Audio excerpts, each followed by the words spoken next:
Hello, നമസ്കാരം. പക്ഷാഘാതം, stroke അല്ലെങ്കിൽ പാരാലിസിസ് നമുക്ക് ധാരാളമായിട്ട് നമ്മുടെ നാട്ടിൽ കണ്ടുവരുന്ന ഒരു അവസ്ഥയാണ്. ഇത് ലോകത്തിന്റെ കണക്കെടുക്കുകയാണെങ്കിൽ തന്നെ രണ്ടാമത്തെ ഏറ്റവും വലിയ അസുഖമാണ് ഈ സ്ട്രോക്ക് അല്ലെങ്കിൽ പക്ഷാഘാതം. ഓരോ 4 സെക്കൻഡിലും അല്ലെങ്കിൽ 4-ൽ ഒരാൾക്കെങ്കിലും പക്ഷാഘാതം വരുന്നുണ്ടെന്ന് എന്നാണ് കണക്കാക്കുക. പ്രത്യേകിച്ചും സ്ത്രീകളിൽ പുരുഷന്മാരെക്കാളും കൂടുതലാണ് ഈ പക്ഷാഘാതത്തിന്റെ ഇൻസിഡൻസ് അല്ലെങ്കിൽ അതിന്റെ കണക്കുകൾ. ഞാൻ ഡോക്ടർ ഉമ്മ ഒരു ഹോസ്പിറ്റലിലെ ചീഫ് കൺസൾട്ടൻ്റ് ആണ്. അപ്പോൾ എന്താണ് സ്ട്രോക്ക് അല്ലെങ്കിൽ എന്തൊക്കെയാണ് സ്ട്രോക്കിന്റെ ലക്ഷണങ്ങൾ, ഇത് എങ്ങനെയാണ് മനസ്സിലാക്കുക, ഇതിന്റെ ചികിത്സ എങ്ങനെയാണ്, സ്ട്രോക്ക് വന്നാൽ എന്തൊക്കെയാണ് ചെയ്യേണ്ടത്, ഇതൊക്കെയാണ് നമ്മളിന്ന് പ്രതിപാദിക്കുന്നത്. സ്ട്രോക്ക് എന്ന് വെച്ചാൽ അതായത് പെട്ടെന്ന് തലച്ചോറിലോട്ടുള്ള രക്തോട്ടം കുറഞ്ഞു പോവുക അല്ലെങ്കിൽ രക്തം കുഴൽ പൊട്ടിയിട്ട് തലനകത്ത് ഡാമേജ് വരിക, ഇതിന് രണ്ടിനും സ്ട്രോക്ക് എന്ന് പറയും. അതായത് പെട്ടെന്ന് നമ്മൾ സംസാരിക്കുമ്പോൾ പെട്ടെന്ന് നമ്മൾ സംസാരം കിട്ടാതാവുക, സംസാരിക്കുമ്പോൾ കുഴഞ്ഞു പോവുക, അല്ലെങ്കിൽ കൈയിന് ബലക്കുറവ് വരിക, കയ്യിൽ നിന്ന് ഗ്ലാസ് താഴെ വീണു പോവുക, നടക്കാൻ പറ്റാതാവുക,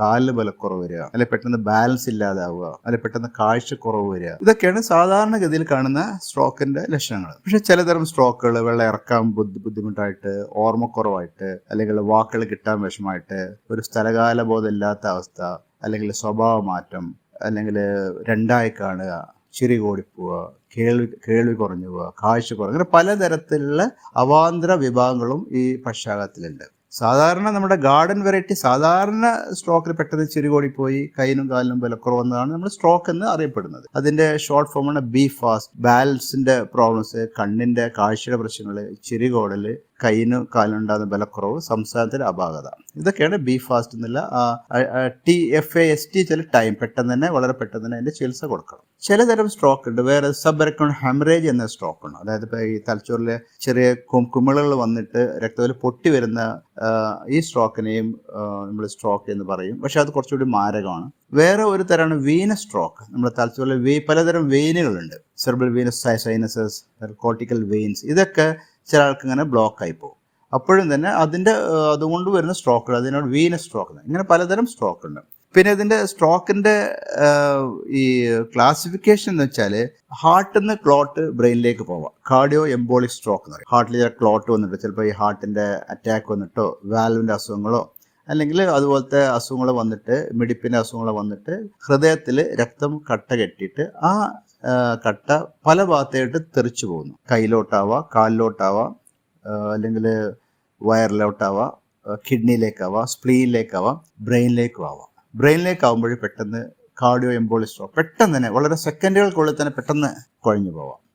ഓക്കെ, ഇതാണ് എംബോളിക് സ്ട്രോക്ക് എന്ന് പറയുന്നത്. വേറെ ഒന്നാണ് നമ്മുടെ ഈ പലതരം രക്തക്കുഴലാണ്. നമ്മുടെ ഈ ഹാർട്ടിന്റെ മുകളിലൊരു രക്തക്കുഴൽ അയോട്ട എന്ന് പറയും. ഈ അയോട്ടയിൽ പലതരം രക്തക്കുഴലുകൾ ഇങ്ങനെ കയ്യിലോട്ടും ബ്രെയിനിലോട്ടും, വെർട്ടിബ്രൽ ആർട്ടറി, കരോട്ടിഡ് ആർട്ടറി, ഇങ്ങനെ പലതരം രക്തക്കുഴലാണ്. ഈ രക്തക്കുഴലിൽ അതിനകത്ത് തന്നെ ഡാമേജ് വരാൻ ചിലപ്പോൾ രക്തക്കുഴലിന് ചുരുങ്ങി കൊളസ്ട്രോൾ വന്ന് അവിടെ അടിഞ്ഞ് പ്ലാക്സ് വന്നിട്ട് അതിന്ന് ക്ലോട്ട് മുകളിലേക്ക് തെറിച്ചു പോകാം. അതിന് പേരാണ് ആർട്ടറി ടു ആർട്ടറി എംബോളിസം. വേറൊന്നാണ് ഈ ക്ലോട്ട് ഇവിടെ വന്ന് എന്തെങ്കിലും ചില പ്രത്യേക കാരണം ഉണ്ടെന്ന് മൊത്തമായിട്ട് അവിടെ ബ്ലോക്ക് ആയി പോകാം. അതായത് ത്രോംബോസിസ് ഇൻസിറ്റു, അവിടെ ഒരു ക്ലോട്ട് വന്നിട്ട് അവിടെ ബ്ലോക്ക് ആയി പോകാം. അല്ലെങ്കിൽ ചെറിയ തരം രക്തക്കുഴലുണ്ട്, ലാക്യുനാർ അല്ലെങ്കിൽ പെർഫറേറ്റിംഗ് ആർട്ടറീസ്, അത് ബ്ലോക്കായി പോകും. അതിൻ്റെ പേരാണ് ലാക്യുനാർ സ്ട്രോക്ക്. ഇങ്ങനെ പല തരത്തിലുണ്ട്. അപ്പോൾ ഇതിൻ്റെ ഞാൻ പറഞ്ഞോളൂ, ഇതിൻ്റെ ഓരോ രക്തക്കുഴലും ബ്ലോക്ക് ആവുന്നതനുസരിച്ചിട്ട് ഓരോ തരം ലക്ഷണമാണ്. അല്ലാതെ എല്ലാവർക്കും കൈ കുഴയണമെന്നില്ല, എല്ലാവർക്കും ചെറി കുഴണമെന്നില്ല, എല്ലാവർക്കും നടക്കാൻ പറ്റാതെ ആവണമെന്നില്ല. പല ആൾക്കും അതിൻ്റെ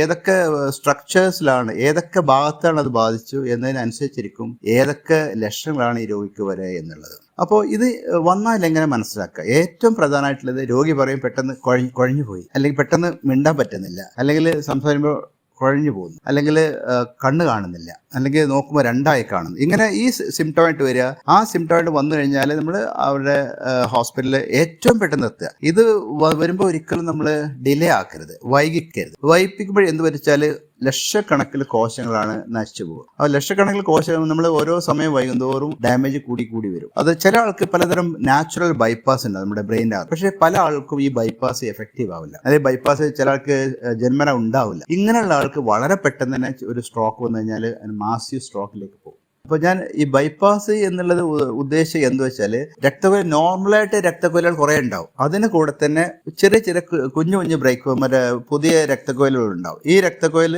ഇവിടെ ബ്ലോക്ക് ആണെങ്കിൽ മറ്റു ഭാഗത്തൂടെ അതിങ്ങനെ ഇപ്പോൾ ഒരു ഹൈവേ ബ്ലോക്ക് ആയാലും ചെറിയ ചെറിയ റോഡുകളിലൂടെ ആളുകൾ വണ്ടി ഓടിക്കുന്ന പോലെ മേജർ ഹൈവേ ബ്ലോക്ക് ആയാലും ചെറിയ ചെറിയ കുഞ്ഞു രക്തക്കുഴലിലൂടെ ചിലപ്പോൾ രക്തം അവിടെ എത്തും. അതാണ് ഞാൻ ഉദ്ദേശിച്ച ബൈപ്പാസ്. ഇത് ചില ആൾക്ക് ഉണ്ടാവണമെന്നില്ല.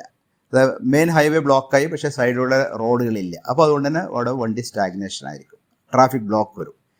ഇത് പല ആൾക്കും അത് ഉണ്ടാവും, പല ആൾക്കും ഇത് ഉണ്ടാവണമെന്നില്ല. അപ്പോൾ ഏറ്റവും പെട്ടെന്ന് തന്നെ അതിൻ്റെ ചികിത്സ കൊടുക്കണം. നമ്മൾ ടൈം ഡിലേ ആക്കുകയേ ചെയ്യരുത്. അപ്പോൾ ഒരു രോഗി വന്നു കഴിഞ്ഞാൽ എന്തൊക്കെയാണെന്ന് ചെയ്യുക? ഒന്ന്, ഇവരുടെ ഹിസ്റ്ററി എടുക്കുക. അത് മൈൽഡ് സ്ട്രോക്ക് ആണോ, ചെറിയ സ്ട്രോക്ക് ആണോ, കുറച്ചുകൂടി വലുതാണോ, അല്ലെങ്കിൽ മേജർ സ്ട്രോക്ക് ആണോ, അത് ഹെമറേജ് ബ്ലീഡിങ്ങിൻ്റെ ആണോ, അല്ലെ രക്തം ഓട്ടം കുറഞ്ഞതാണോ എന്നൊക്കെ നോക്കിയിട്ട് അതിനനുസരിച്ച് ചികിത്സ കൊടുക്കും. പ്രധാനമായിട്ടും ചെയ്യേണ്ടത് ഒരു പേഷ്യൻ്റ് വരികയാണെങ്കിൽ ആദ്യം CT സ്കാനാണ്. അപ്പോൾ ഉദാഹരണം ഷുഗർ നോക്കണം, അതുപോലെ തന്നെ ചെറിയ ബ്ലഡ് ടെസ്റ്റ് നോക്കിയ ശേഷം ഉടനെ തന്നെ സമയം വൈകിക്കാതെ അവർ സ്കാൻ എടുക്കണം. ആ സ്കാന് സാധാരണഗതിയിൽ CT സ്കാനേ ആവശ്യമുള്ളൂ, MRIയുടെ ആവശ്യമില്ല. പക്ഷേ ചില കേസുകളിൽ നമുക്ക് പെട്ടെന്ന് മനസ്സിലാവില്ല അത് എപ്പോഴാണ് അയാൾക്ക് സ്ട്രോക്ക് വന്നു, അല്ലെങ്കിൽ പലപ്പോഴും വീട്ടിൽ നിന്നായിരിക്കും കൊണ്ടുവരിക. അപ്പോൾ എപ്പോഴാണ് അയാൾ കിടന്നോ നമുക്ക് അറിയില്ല.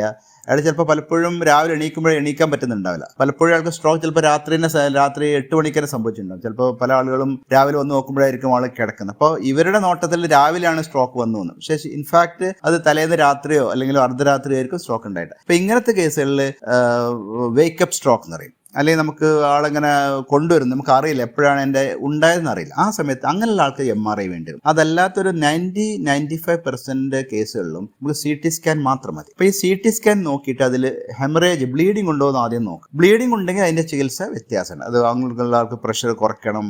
അതുപോലെ തന്നെ പ്രഷർ കുറച്ച ശേഷം സ്ട്രോക്ക് കെയർ യൂണിറ്റ് ഉണ്ടാവും, അവിടെ അഡ്മിറ്റ് ചെയ്തിട്ട് അയാളെ BP കുറയ്ക്കാനുള്ള മരുന്നുകൾ, ബ്രെയിനിലെ നീര് കുറയ്ക്കാനുള്ള മരുന്നുകൾ, പിന്നെ അപസ്മാരം ഉള്ള ആളാണെങ്കിൽ അപസ്മാരത്തിൻ്റെ മരുന്നുകൾ, അല്ലെങ്കിൽ ചില കൊയാഗുലോപ്പതി രക്തം ഇങ്ങനെ കട്ട പിടിക്കാതിരിക്കൽ അസുഖം ഉണ്ടാവും. അപ്പോൾ അങ്ങനെയുള്ളതാണെങ്കിൽ അതിൻ്റെ മരുന്നുകൾ, വൈറ്റമിൻ K വേണ്ടി വരും. ചിലർക്ക് ആൻറ്റി കൊയാഗുലൻസ് മരുന്ന് കഴിക്കുന്ന ആൾക്ക് ബ്ലീഡിങ് വന്നാൽ അതിൻ്റെ ചികിത്സ വേറെയാണ്. പ്രഷർ കൂടിയുള്ള ആൾക്ക് ബ്ലീഡിങ് വന്നാൽ അതിൻ്റെ ചികിത്സ വേറെയാണ്. അപ്പോൾ ആ ചികിത്സ നോക്കിയിട്ട് അതിൻ്റെ കാരണം നോക്കിയിട്ട് അതിൻ്റെ ചികിത്സ ICUയിൽ വെച്ച് ചെയ്യും. ചില കേസ് ഓപ്പറേഷൻ വേണ്ടി വരും, അത് ന്യൂറോസർജനെ വിളിച്ച് കാണിച്ച ശേഷം അതിൻ്റെ ട്രീറ്റ്മെൻറ്റ് ചെയ്യും. ചില കേസ് നമുക്ക് വെന്റിലേഷൻ വേണ്ടി, അപൂർവമായിട്ട് വെന്റിലേഷൻ വേണ്ടി, അങ്ങനെയാണെങ്കിൽ അതിൻ്റെ ട്രീറ്റ്മെൻറ്റ് വേണ്ടി വരും. അപ്പോൾ ഇങ്ങനെയുള്ള ഒരവസ്ഥയിലേക്ക് പോകും ഈ ബ്ലീഡിങ്ങുള്ള രോഗികൾ. ഒരു മേജർ പാർട്ട് ഈ ഇസ്കിമിക് സ്ട്രോക്ക്, 86% ഇസ്കിമിക് സ്ട്രോക്ക്, അതായത് രക്തോട്ടം കുറഞ്ഞിട്ട് രക്തം അവിടെ എത്തുന്നില്ല. ഒരു പൈപ്പിലൂടെ നമ്മൾ ഒരു റൂമിലേക്ക് അല്ലെങ്കിൽ വീട്ടിലേക്ക് നമ്മൾ വാട്ടർ സപ്ലൈ എത്തുന്നില്ല, എന്താ സംഭവിക്കുക? അവിടെ ഒന്നും ഫങ്ഷൻ ആവുന്നില്ലല്ലോ. അതുപോലെ തന്നെ ബ്രെയിൻ്റെ ഒരു ഭാഗത്തോട്ട് പൈപ്പിലൂടെ ബ്ലഡ് എത്തുന്നില്ലെങ്കിൽ ആ പാർട്ട് ഡാമേജ് ആവും. അതുകൊണ്ട് തന്നെ അത് പെട്ടെന്ന് അത് റിവേഴ്സ് ചെയ്യാനുള്ള മാർഗങ്ങളാണ് അടുത്ത് തേടേണ്ടത്. അതിനുള്ള മാർഗങ്ങൾ 2 മാർഗങ്ങളാണ്. ഒന്ന്, ഇത് അലീക്കാനുള്ള മരുന്നുകൾ. അലീക്കാലിൽ 2 തരം മരുന്ന് അവൈലബിൾ ആണ്. ഒന്ന് ആക്ടിലൈസ് ഉണ്ട്, അല്ല അതുപോലെ തന്നെ ടെനക്ടേസ് ഉള്ള മരുന്നുകളുണ്ട്. ഈ മരുന്നുകൾ ഒരു 4.5 മണിക്കൂർ വരെ നമുക്ക് കൊടുക്കാം. അതായത് ആൾ വന്ന ഉടനെ അല്ല, അസുഖം ഉണ്ടായ അപ്പം മുതൽ 4.5 മണിക്കൂർ. ഇപ്പോൾ രാവിലെ നമ്മൾ സംസാരിച്ചുകൊണ്ടിരിക്കുമ്പോൾ പെട്ടെന്നാണ് കുഴഞ്ഞത്, ആ ടൈമാണ് അയാളുടെ ഓൺസെറ്റ് ഉണ്ടാകുന്ന സമയം. അത് വെച്ച് ഇപ്പോൾ ഉദാഹരണം പറയാം, ഇപ്പോൾ നമുക്കൊരു 1:15 ഉണ്ടെങ്കിൽ നമുക്കൊരു 4.5 മണിക്കൂർ, അതായത് ഒരു 4:45, 5 മണി വരെ നമുക്ക് വേണമെങ്കിൽ കൊടുക്കാൻ പറ്റും ആ മരുന്നുകൾ, അലീക്കാനുള്ള മരുന്നുകൾ. അപ്പോൾ ഈ അലീക്കാനുള്ള മരുന്ന് നമുക്കൊരു കൊടുക്കുക. പക്ഷേ അലീക്കാനുള്ള മരുന്ന് കൊടുക്കുന്നതിന് മുമ്പ് കുറേ ഇതുണ്ട്. അതാൾക്ക് ഈയിടെ ബ്ലീഡിംഗ് ആയിട്ട് വല്ലതും വന്നിട്ടുണ്ടോ, ഓപ്പറേഷൻ കഴിഞ്ഞിട്ടുണ്ടോ, അല്ലെങ്കിൽ CT സ്കാനിൽ ബ്ലീഡിംഗ് ഉണ്ടോ, പെട്ടെന്ന് റീസെൻ്റ് ഓപ്പറേഷൻസ് ഉണ്ടോ, വളരെ ചെറിയ പ്രായമാണോ, വളരെ കൂടുതൽ പ്രായം ഇപ്പോഴും നമ്മൾ കണക്കാക്കില്ല. പക്ഷേ 18 വയസ്സിന് താഴെയുള്ള ആൾക്ക് യൂഷ്വലി കൊടുക്കാറില്ല. പ്രഗ്നൻ്റ് ആൾക്ക് അങ്ങനെ കൊടുക്കാറില്ല. അങ്ങനെ എന്തെങ്കിലും കോൺട്രാ ഇൻഡിക്കേഷൻ, കൊടുക്കാൻ പറ്റാത്ത എന്തെങ്കിലും ബുദ്ധിമുട്ടുകളുണ്ടോ എന്ന് നമ്മൾ ആദ്യം നോക്കണം. ഉദാഹരണം വെച്ചാൽ അവർക്ക് പ്ലേറ്റ്ലെറ്റ് കൗണ്ട് ഒക്കെ കുറവായിരിക്കും, അല്ല അതുപോലെ തന്നെ അയാളെ PTINR, നമ്മൾ ഈ വാർഫാരിൻ അസിട്രോം കഴിക്കുന്ന ആളാണെങ്കിൽ ഇവിടെ INR കൂടുതലായിരിക്കും, എല്ലാവർക്കും കൊടുക്കാൻ പാടില്ല. അങ്ങനെയുള്ള ചില കോൺട്രാ ഇൻഡിക്കേഷൻ അതൊന്നും ഇല്ല എന്ന് ഉറപ്പുവരുത്തിയ ശേഷം നമുക്ക് ഈ അലീക്കാനുള്ള മരുന്ന് കൊടുക്കാം. അപ്പോൾ അലീക്കാനുള്ള മരുന്ന് 4.5 മണിക്കൂർ വരെ കൊടുക്കും. അപ്പോൾ അലീക്കാനുള്ള മരുന്ന് കൊടുക്കുമ്പോൾ CT നമ്മൾ ചെയ്യുമ്പോൾ തന്നെ CTയുടെ CT ആൻജിയോഗ്രാം നമ്മൾ ചെയ്യും. CT ആൻജിയോഗ്രാം എന്ന് വെച്ചാൽ ഈ CT സ്കാനിൽ ഈ നമ്മൾ ഡാമേജ് CT സ്കാനിൽ കാണും. അത് ചെറിയ ഡാമേജ് ആണെങ്കിൽ നമ്മൾ മുന്നോട്ട് പോകുള്ളൂ. ഓൾറെഡി മാസീവ് ഡാമേജിന്, വലിയ ഡാമേജ് ബ്രെയിനിൽ വന്നിട്ടുണ്ടെങ്കിൽ നമ്മൾ കൂടുതലായിട്ട് അലീക്കാനുള്ള മരുന്ന് കൊടുത്തിട്ടോ അത് ക്ലോട്ട് എടുക്കാനുള്ള സംവിധാനം ഉണ്ടായിട്ടോ കാര്യമില്ല. അതുകൊണ്ടാണ് ഞാൻ ഈ കൊളാട്രൽസ് ബൈപ്പാസിൻ്റെ കാര്യം പറഞ്ഞത്. അപ്പോൾ അത് വലിയ കുഴപ്പമൊന്നുമില്ല, ചെറിയ ബ്ലോക്ക് ഇതിൽ കാണുന്നുള്ളൂ. പക്ഷേ അടുത്ത മിനിറ്റുകൾക്കുള്ളിൽ ബ്ലോക്ക് കൂടാൻ ചാൻസ് ഉള്ള ആൾക്കാണ് നമ്മൾ ഈ അലീക്കാനുള്ള മരുന്നും അതുപോലെ തന്നെ ക്ലോട്ട് വലിച്ചെടുക്കാനുള്ള ചികിത്സയും കൊടുക്കാം. അപ്പോൾ അത് തന്നെ നമ്മൾ CT എടുക്കുമ്പോൾ CT ആൻജിയോഗ്രാം ഉണ്ടാവും. ഈ CT ആൻജിയോഗ്രാമിൽ രക്തവല് ബ്ലോക്ക് ഉണ്ടെങ്കിൽ, ഇതാ പറയാം, ഇവിടെ ഇവിടെയുള്ള കരോട്ടിഡ് ആർട്ടറി ബ്ലോക്കാണ്, അല്ലെങ്കിൽ മേലുള്ള മിഡിൽ സെറിബ്രൽ ആർട്ടറി എന്നുള്ള ആർട്ടറി അടഞ്ഞു പോയിട്ടുണ്ട്, അല്ലെങ്കിൽ വെർട്ടിബിൾ ആർട്ടറി അടഞ്ഞു പോയിട്ടുണ്ട്, ബെസിലാർ ആർട്ടറി അടഞ്ഞു പോയിട്ടുണ്ട്. ഇങ്ങനെയാണെങ്കിൽ നമ്മൾ എന്ത് ചെയ്യുന്നു വെച്ചാൽ ഈ അലീക്കാളുടെ മരുന്ന് കൊടുക്കുമ്പോൾ ഈ മിഡിൽ സെർബൽ ആർട്ടറി എന്നുള്ള രക്തത്തിൽ 30% മാത്രമേ ആ മരുന്നുകൊണ്ട് ഓപ്പൺ ആവുള്ളൂ. ഇവിടെയുള്ള കരോട്ടിഡ് ആർട്ടറി 10% ബ്ലോക്ക് അത് ഓപ്പൺ ആവുള്ളൂ. ബെസിലാർ ആർട്ടറി 8% അത് ഓപ്പൺ ആവുള്ളൂ. അതിൻ്റെ അർത്ഥം ഒരു 90 മുതൽ 90% വരെ, അതായത് ഒരു 70 മുതൽ 90% വരെ ആൾക്ക് അതിന് എഫക്റ്റ് കിട്ടണമെന്നില്ല. അങ്ങനെയുള്ള ആൾക്ക് നമ്മൾ എന്ത് ചെയ്യുക, ഈ മരുന്നിന്റെ കൂടെ തന്നെ മരുന്ന് കൊടുത്തു, ആദ്യത്തെ 4.5 മണിക്കൂറിൽ നമ്മൾ മരുന്ന് കൊടുത്തു, എന്നിട്ട് ഇയാളെ നമ്മൾ കാത്ത് ലാബിലേക്ക് കൊണ്ടുപോകും. അപ്പോൾ കാത്ത് ലാബിൽ കൊണ്ടുവന്നതിന് മുമ്പ് അയാളെ കുറേ ക്രിയേറ്റിൻ, കിഡ്നിയുടെ ടെസ്റ്റുകൾ, വൈറൽ മാർക്കേഴ്സ്, അതുപോലത്തെ അവരെ കൺസെന്റ് ഒക്കെ എടുത്ത ശേഷമാണ് നമ്മളിതൊക്കെ ചെയ്യാം. അപ്പോൾ എടുത്ത ശേഷം നമ്മൾ ആൻജിയോഗ്രാം എടുത്തിട്ട് ഈ ആൻജിയോഗ്രാം എന്നുള്ള ടെസ്റ്റിൽ നമ്മളിത് പല ഈ രക്തകൊല്ലിൻ്റെ പടം എടുക്കും. ഒരു എക്സ്റേ പോലത്തെ ഹൃദയത്തിൻ്റെ അല്ല, തലച്ചോറിൻ്റെ ആൻജിയോഗ്രാം. ഇതെടുത്തിട്ട് നമ്മൾ ആ രക്തകൊല എവിടെ ബ്ലോക്ക് എന്ന് കണ്ടുപിടിച്ച ശേഷം ആ ഇതിലേക്ക് നമ്മൾ ചെറിയൊരു മൈക്രോ വയറും മൈക്രോ കാത്തീറ്ററും പാസ് ചെയ്ത ശേഷം അവിടെയുള്ള ആ ക്ലോട്ട്, ഇവിടെയാണ് ക്ലോട്ട് ഇങ്ങനെ അടഞ്ഞു കിടക്കുകയാണെങ്കിൽ ഈ മൈക്രോ വയറും മൈക്രോ ഇതിനകത്തൂടെ പാസ് ചെയ്യും. എന്നിട്ട് ഈ വയർ എടുത്ത ശേഷം ഒരു റിട്രീവബിൾ സ്റ്റെൻറ്റ് ഉണ്ട്, പല സോൾട്ടേർ, ട്രിവോ എന്നുള്ള പല പേരിലുള്ള സ്റ്റെൻറ്റ് ഉണ്ട്. ഈ സ്റ്റെൻറ്റ് ഇവിടെ ഡിപ്ലോയ് ചെയ്യും. ഒരു വല പോലത്തെ ഒരു സാധനം, ഒരു മെഷാണ്. എന്നിട്ട് നമ്മൾ ഈ ക്ലോട്ട് ഒരു ഏകദേശം ഒരു 2-4 മിനിറ്റ് ഇവിടെ വെക്കും. അപ്പോൾ ഈ ക്ലോട്ടിന് ഈ വല പോലത്തെ സ്റ്റെൻറ്റ് ഇങ്ങനെ എൻഗൾഫ് ചെയ്യും, അതിലോട്ട് ഇങ്ങനെ കുടുങ്ങിക്കിടക്കും. എന്നിട്ട് അത് മെല്ലെ പുറത്തോട്ട് വലിച്ചെടുക്കുന്ന സംവിധാനമാണ് ത്രോംബെക്ടമി എന്ന് പറയുന്ന സംവിധാനം. വേറെ ഒന്നുണ്ട്, നമ്മൾ ഈ ക്ലോട്ടിന്റെ പിറകിലായിട്ട് ഒരു മെഷീൻ വെക്കും. സാധാരണ ഒരു വാക്വം വെച്ചാൽ എല്ലാം ഒരു വാക്വം പമ്പ് പോലെ വലിച്ചെടുക്കുന്ന പോലെ ഈ വാക്വം വെച്ചിട്ട് പുറത്ത് അതിൻ്റെ ഒരു പ്രഷർ കൊടുക്കും. ആ പ്രഷർ കൊടുക്കുമ്പോൾ ഈ ക്ലോട്ട് ഇതിലൂടെ വലിച്ചെടുക്കുന്ന വാക്വം പെനുംബ്ര ആസ്പിറേഷനും നമുക്ക് ചെയ്യാം. അപ്പോൾ ഒന്നിൽ ഈ സ്റ്റെൻറ്റ് വെച്ച് മാത്രം എടുക്കുക, അല്ലെങ്കിൽ പെനുംബ്ര വെച്ച് വാക്വം വെച്ചിട്ട് ക്ലോട്ട് വലിച്ചെടുക്കുക. ചില കേസിൽ നമ്മൾ രണ്ടും ചെയ്യും. ഇത് ചിലപ്പോൾ ഇത് 1-2 പ്രാവശ്യം ചെയ്യുമ്പോൾ നമ്മൾ കിട്ടൂല. അപ്പോൾ കിട്ടാത്ത ചിലപ്പോൾ ചില ആളുകൾ ക്ലോട്ട് ഭയങ്കര സ്റ്റിക്കി ആയിരിക്കും, ഒരു ഹാർഡായിരിക്കും. അത് ചിലപ്പോൾ ഭയങ്കര ഈ ചില കേസുകളിൽ പെട്ടെന്ന് ഈ കാൽഷ്യം ഉള്ള സാധനമൊക്കെ അങ്ങോട്ട് തെറിച്ചു പോകും, ഈ അയോർട്ടേന്ന് അങ്ങനത്തെ പെട്ടെന്ന് കിട്ടൂല. അങ്ങനത്തെ കേസിൽ നമ്മൾ ഈ വാക്വം വെച്ചും ചെയ്യേണ്ടി വരും, സ്റ്റെൻറ്റ് വെച്ചും ഒരു കമ്പൈൻ ത്രോംബെക്ടമി ചെയ്യണം. ഇതാണ് ഈ സംവിധാനം. അതായത് ഈ ത്രോംബെക്ടമി എന്നുള്ള സംവിധാനം നമുക്ക് 24 മണിക്കൂർ വരെ ചെയ്യാം. പക്ഷേ 24 മണിക്കൂർ വരെ ചെയ്യുന്ന അവസ്ഥ എല്ലാവർക്കും അത് സാധ്യമല്ല. അതിനുള്ള വേറെ സ്കാൻ നമ്മൾ CT ചെയ്യുന്നത്, CT scan, CT angiogram, CT perfusion എന്നുള്ള സ്കാൻ. CT പെർഫ്യൂഷൻ എന്നുള്ള സ്കാൻ വെച്ചാൽ ഈ നമുക്ക് വയബിൾ ബ്രെയിൻ, അതായത് ബ്രെയിന് ഡാമേജ് ആവാത്ത സ്ഥലത്തിലാണെങ്കിൽ മാത്രമേ നമ്മൾ ചെയ്യുള്ളൂ. ഉദാഹരണം പറയുമ്പോൾ CT സ്കാനിൽ വലിയ ബ്ലോക്ക് ഉണ്ടെങ്കിൽ നമ്മൾ ഇതൊന്നിലോട്ടൊന്നും പോവില്ല. നേരെ വെച്ചാൽ ചില കേസുകളിൽ 24 മണിക്കൂറോ അപൂർവമായിട്ട് അതിൽ കൂടുതലോ ബ്രെയിൻ ഇങ്ങനെ ഡാമേജ് ആവാതെ ഇങ്ങനെ നിൽക്കും, ഇൻടാക്റ്റ് ആയിരിക്കും. ബ്രെയിൻ്റെ ഫങ്ഷൻസ് ഒക്കെ ഉണ്ടാവും, ഡാമേജ് ആയിട്ടുണ്ടാവില്ല. അതിൻ്റെ കാരണം ഞാൻ മുമ്പ് പറഞ്ഞ പോലെ തന്നെ പലതരം ബൈപ്പാസ് നോർമലായിട്ട് ഇയാളുടെ ശരീരത്തിലുണ്ടാവും. പക്ഷെ അത് എഫക്റ്റീവ് ബൈപ്പാസ് അല്ല, തൽക്കാലത്തേക്ക് പിടിച്ചു നിൽക്കുന്നു എന്ന് മാത്രം. അങ്ങനെയുള്ള കേസുകളിൽ നമ്മൾ ആ ക്ലോട്ട് 24 മണിക്കൂർ വരെ വലിച്ചെടുത്തപ്പോൾ ആള് നോർമലായിട്ട് വരും. അപ്പോൾ ഞാൻ പറഞ്ഞ പോലെ തന്നെ സ്ട്രോക്കിൻ്റെ ചികിത്സ ഒന്ന് നമ്മൾ ഈ അലീക്കാല മരുന്നുകൾ അല്ലെങ്കിൽ ക്ലോട്ട് വലിച്ചെടുക്കുക. അതിനുശേഷം ഇതിൻ്റെ കൂടെ തന്നെ ഇവർക്ക് വേറെ പ്രോബ്ലം, ചിലപ്പോൾ ഷുഗർ ഹൈ ആയിരിക്കും, പ്രഷർ കൂടുതലുണ്ടാവും, ഇയാൾ സ്മോക്കിംഗ് വലിക്കുന്നുണ്ടാവും, ആൽക്കഹോൾ ഉണ്ടാവും, മദ്യപാനം ഉണ്ടാവും, അല്ലെങ്കിൽ മറ്റ് മയക്കുമരുന്നുകൾ ഉണ്ടാവും, അല്ലെങ്കിൽ ഭയങ്കര അമിതമായിട്ടുള്ള വണ്ണുള്ള ആളായിരിക്കും, എക്സസൈസ് ചെയ്യാത്ത ആളായിരിക്കും, ഭയങ്കര സ്ട്രെസ്ഫുൾ ആയിട്ടുള്ള ആളുകളായിരിക്കും, ഹാർട്ടിൻ്റെ അസുഖങ്ങളുണ്ടാവും, ഹാർട്ടിൻ്റെ മിടിപ്പിൻ്റെ അസുഖങ്ങളുണ്ടാവും, അല്ലെങ്കിൽ എക്സസൈസ് ചെയ്യുന്നുണ്ടാവില്ല, ഫുഡിൽ റെസ്ട്രിക്ഷൻ ഉണ്ടാവില്ല, അല്ലെങ്കിൽ മൈഗ്രെയിനുള്ള ആളുകൾ, ഓറൽ കോൺട്രാസെപ്റ്റീവ്സ് കഴിക്കുന്ന ആളുകൾ, ഇങ്ങനെയുള്ള ആളുകൾക്ക് അതിൻ്റെ ചികിത്സ കൊടുത്തിട്ട് ഷുഗർ കൂടുതലാണെങ്കിൽ അത് ഷുഗർ കുറയ്ക്കണം. കാരണം ഷുഗർ ഉള്ള ആൾക്ക് 3 ഇരട്ടി സ്ട്രോക്കിന് പക്ഷാഘാതത്തിൻ്റെ ചാൻസ് കൂടുതലാണ്. അതുപോലെ തന്നെ കൊളസ്ട്രോൾ തന്നെ 15% ഈ സ്ട്രോക്കിൻ്റെ ചാൻസ് കൂട്ടും, ഈ കൊളസ്ട്രോൾ കൂടിക്കഴിഞ്ഞാൽ. അതുപോലെ തന്നെ ഈ സ്മോക്കിംഗ്, ഓരോ സിഗരറ്റ് വലിക്കുമ്പോഴും നമ്മൾ 30% സ്ട്രോക്കിന് ചാൻസ് കൂടുന്നുണ്ടെന്നാണ് കണക്ക്, ഒരു സിഗരറ്റിന് മാത്രം. അപ്പോൾ ആൽക്കഹോൾ അതുപോലെ തന്നെ പലതരം ബ്രെയിൻ ഹെമറേജ് വരാ, രക്തയോട്ടം കുറഞ്ഞു പോവുക, തലച്ചോറിൽ ഹാർട്ടിൻ്റെ മിടിപ്പ് കൂടി, holiday heart syndrome, atrial fibrillation, അങ്ങനെ പലതരം അസുഖങ്ങളും ബ്ലീഡിങ്ങും വീഴ്ചയും അപസ്മാരമൊക്കെ ആയിട്ട് ആൾക്കഹോൾ പലതരം കോംപ്ലിക്കേഷൻ, അത് ഞാൻ കൂടുതലായിട്ട് പറയുന്നില്ല. ഇനി ഒരു രോഗി അയാൾക്ക് പക്ഷാഘാതം വന്നു. അപ്പോൾ ഞാൻ ഈ പറഞ്ഞതുപോലെ തന്നെ അതിൻ്റെ ട്രീറ്റ്മെൻറ്റ് ആസ്പിരിൻ, ക്ലോപ്പിഡോറൽ, സ്റ്റാറ്റിൻസ്, അതുപോലെ തന്നെ ഷുഗർ പ്രഷറിന് മരുന്നുകൾ കഴിക്കുന്നതിൻ്റെ കൂടെ തന്നെ നിർബന്ധമായിട്ടും ചെയ്യേണ്ട ഒന്നാണ് പലതരം റീഹാബിലിറ്റേഷൻ എക്സസൈസിന് പലതരം എക്സസൈസ്. പണ്ടൊക്കെ നമ്മൾ ഫിസിയോതെറാപ്പി, കൈയും കാലും ഇളക്കുക മാത്രമല്ല, പലതരം നമുക്ക് സോളോ തെറാപ്പി, വോയിസ് തെറാപ്പി, അതുപോലെ തന്നെ മിറർ തെറാപ്പി ഉണ്ട്, അതുപോലെ തന്നെ occupational therapy, limb physiotherapy, chest physiotherapy, അതുപോലെ തന്നെ മാനസികമായിട്ടുള്ള പിരിമുറുക്കമുള്ള രോഗികൾക്ക് അതിൻ്റെതായിട്ടുള്ള സൈക്കോളജിക്കൽ റീഹാബിലിറ്റേഷൻ, ഗേറ്റ് ട്രെയിനിങ്, അതുപോലെ തന്നെ ചിലർക്ക് വായിലൂടെ കഴിക്കുന്നില്ലെങ്കിൽ നമുക്ക് റൈസ് ട്യൂബ് വഴിയോ അല്ലെങ്കിൽ പെഗ് വഴി വയറിലൂടെ ഡയറക്റ്റ് കൊടുക്കുന്ന ഇത്, വോയിസ് തെറാപ്പി, അങ്ങനെ പലതരം മ്യൂസിക് തെറാപ്പി ഉണ്ട്. അങ്ങനെ പലതരം കൗൺസിലിങ്ങും തെറാപ്പി ഇതിനായിട്ട് നമുക്ക് അവൈലബിൾ ആണ്. ഇതെല്ലാം നമ്മൾ യൂട്ടിലൈസ് ചെയ്താണ് രോഗിക്ക് നമ്മൾ കഴിയുന്നതും പഴയ ലെവലിലേക്ക് എത്തിക്കാൻ പറ്റും. ഒന്ന് നമ്മുടെ റീഹാബിലിറ്റേഷൻ, അത് നമ്മൾ ഒരു ഫിസിയോതെറാപ്പിസ്റ്റ് മാത്രം പോരാ, നമുക്ക് അതുപോലെ തന്നെ നമ്മളെ വീട്ടുകാർ തന്നെ അതിൽ ആക്റ്റീവായി ഇൻട്രസ്റ്റ് എടുക്കണം.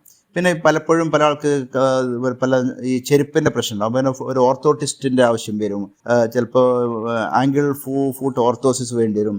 ചില ആൾക്ക് ഈ സ്ട്രോക്ക് വന്നു കഴിഞ്ഞാൽ കൈയും കാലങ്ങളും ബലം പിടിച്ചിട്ടുണ്ടാവും, പോസ്റ്റ് സ്ട്രോക്ക് സ്പാസ്റ്റിസിറ്റി എന്ന് പറയും, അതായത് ഒരു ബലം പിടുത്തം. ഇങ്ങനെയുള്ള കേസുകൾ നമ്മൾ എന്ത് വെച്ചാൽ ഫിസിയോതെറാപ്പിയുടെ കൂടെ തന്നെ ബോട്ടുലം ടോക്സിൻ ഇഞ്ചക്ഷൻ, ബോട്ടോക്സ് ചികിത്സ കൊടുക്കുകയാണെങ്കിൽ ഇപ്പോൾ മടങ്ങിയ കൈയെല്ലാം നമുക്ക് നീർത്താൻ പറ്റും. പക്ഷേ നീർന്നാലിന് ബലം കിട്ടണമെങ്കിൽ എക്സസൈസ് വേണം. ചില ആൾക്ക് ബലം ഉണ്ടാകും, പക്ഷേ കാലിങ്ങനെ വളഞ്ഞു കിടക്കും. അങ്ങനെയുള്ള ആൾക്ക് നമ്മൾ ആ വളഞ്ഞ ഭാഗത്ത് ഇഞ്ചക്ഷൻ കൊടുത്ത് എക്സസൈസ് ചെയ്യുകയാണെങ്കിൽ അവരുടെ നടത്തം കുറേ ഇമ്പ്രൂവ് പറ്റും. ഇത് സ്ട്രോക്കുള്ള രോഗികൾക്ക് മാത്രമല്ല, ഈ സെറിബ്രൽ പാൾസി ഉള്ള കുട്ടികൾക്കും അത് ഇഫക്റ്റീവാണ്. അപ്പോൾ അതിൻ്റെ ഫിസിയോതെറാപ്പി, ബോട്ടോ ചികിത്സ വളരെ ഇമ്പോർട്ടൻ്റ് ആണ്. വേറൊന്നാണ്, പലപ്പോഴും ഈ ചില ആൾക്ക് രക്തക്കൊഴലിന് ഡാമേജ് ഉണ്ടാവും, കരോട്ടിഡ് ആർട്ടറി സ്റ്റെനോസിസ് എന്ന് പറയും. അത് നമ്മുടെ പലതരം രക്തക്കൊഴൽ ചുരുങ്ങിക്കിടക്കുന്നുണ്ടാവും. ഈ കിടക്കുന്ന രക്തക്കൊഴലിൽ ചില വീണ്ടും ക്ലോട്ട് ബ്രെയിനിലേക്ക് പോയിട്ട് വീണ്ടും സ്ട്രോക്ക് വരാം. ഇങ്ങനെയുള്ള രോഗികൾ എന്ത് ചെയ്യുകയാണെന്ന് വെച്ചാൽ ആ ചുരുങ്ങിയ ഭാഗത്ത് നമ്മൾ ആൻജിയോഗ്രാം എടുത്തിട്ട് അവിടെയുള്ള അത് വികസിപ്പിച്ച് കൊടുക്കുന്ന ഒരു സംവിധാനമാണ് കാരോട്ടിഡ് ആൻജിയോപ്ലാസ്റ്റി ആൻഡ് സ്റ്റെൻറ്റിങ്. കാരോട്ടിഡ് ആവുക, വെർട്ടിബ്രൽ ആർട്ടറി ആവുക, ബസിലർ ആർട്ടറി ആവുക, മിഡിൽ സെറിബ്രൽ ആർട്ടറി, പല രക്തത്തിൽ നമ്മൾ അതിൻ്റെ MR ആൻജിയോ, CT ആൻജിയോ അല്ലെങ്കിൽ ആൻജിയോഗ്രാം എടുത്ത ശേഷം അതിനാവശ്യമുണ്ടെങ്കിൽ ഇങ്ങനെയുള്ള രോഗികൾക്ക് അത് കൊടുക്കുകയാണെങ്കിൽ, അതിൻ്റെ ട്രീറ്റ്മെൻറ്റ് കൊടുക്കുകയാണെങ്കിൽ നമുക്ക് വീണ്ടും സ്ട്രോക്ക് വരാതിരിക്കാനും വേണ്ടിയിട്ട് നമുക്ക് രോഗിയെ സഹായിക്കാൻ പറ്റും.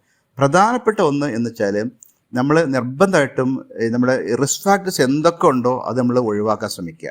വെയിറ്റ് കൂടുതലാൾ BMI, നമ്മുടെ ബോഡി മാസ് ഇൻഡെക്സ് ഒരു 20-നും 25-നും ഉള്ളിലാക്കാൻ ശ്രമിക്കുക. വേറൊന്നാണ്, എല്ലാ ദിവസവും ഒരു 40-50 മിനിറ്റ് എക്സസൈസ് ചെയ്യാൻ ശ്രമിക്കുക. പുകവലി പാടെ നിർത്തുക. മദ്യപാനം, സാധാരണഗതിയിൽ മദ്യപാനം കൊണ്ടും പലതരം കുഴപ്പങ്ങൾ വരും. അപ്പോൾ മദ്യപാനം പറ്റുമെങ്കിൽ ഒഴിവാക്കുകയാണ് ഏറ്റവും നല്ലത്.